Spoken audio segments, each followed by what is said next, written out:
welcome back. I'm Jose Otero. This is Brian Altano. Hey. And this is Marty Hey, all. Steva. And we are Nintendo Voice Chat here, IGN's official sort of Nintendo show. And Brian is causing powers with his mind. But causing some special effects with his mind. But let's ask now. Really quick, let's begin with the initial Nintendo Direct reaction. I want your high points and I want your hot takes. Can we do it in one word? Start with one word. Busy. Busy. Okay, explain in a second. What would you say? Oh, that would have been my word. This is 2 words: release dates. Okay. Right. Which I was super impressed by. Okay. You know, one of the big problems throughout the entire life of the Wii U was that Nintendo would release a game, we would turn on our system, play it, and then they'd go dark for a while. Yeah. Right.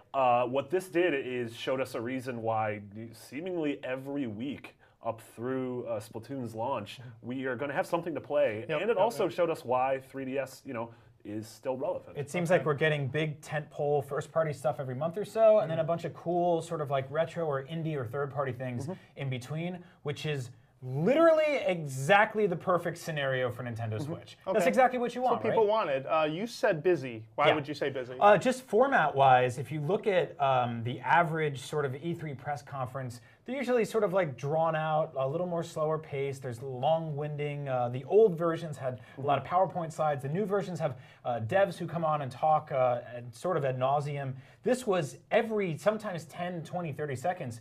Boom, brand new topic. Boom, brand new announcement. Sometimes it was almost like, wait, did they announce a new thing? Okay, No, did they announce a new new hardware? Are they new They jokingly said, let's speed run through headlines at the start, and I was not prepared for just how much and how quickly the information was being presented. It was almost like there was at one point during the show, while we were watching this here, you said, breathe, take a minute to breathe. I mean, the format felt like WarioWare, and I thought at the end we'd get WarioWare, and I was just like, oh, maybe this is all like there's a reason for the madness. Maybe instead of WarioWare games now we just get them in playable in press conference format. So my word for this Direct would be middling, and I say that because I think the first-party stuff still looks good. I feel like there's also a promise for more coming. They're going to have a lot more to say about Splatoon. I think they're struggling to present what ARMS is. I think that fight went on way too long. And I thought that when we got to the third-party stuff, at least on Switch, I still don't see big, exciting announcements. I see stuff that has existed in other places before. Granted, there's a lot of genre variety there, and I think that they deserve credit for that.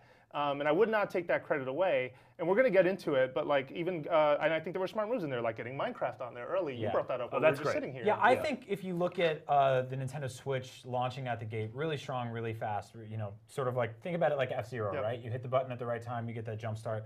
This was sort of like a little speed ramp to get them to E3. I don't think this is I don't think we needed the biggest thing in the world to carry them over, but I agree with that point. I think that like we're getting a lot at E3, and like I was saying to you before this even started, depending on how good or bad something like this is, right? A Nintendo Direct, I think a weak Direct during the Wii U era was devastating.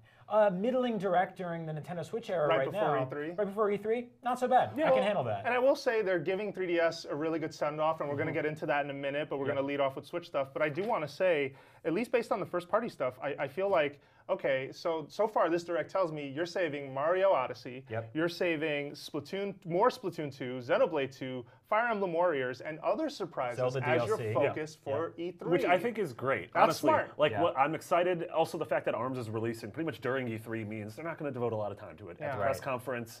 I'm honestly hoping for a strong Mario push, games that haven't been announced, those games you mentioned, maybe talking about online, talking about virtual console. Okay, so let's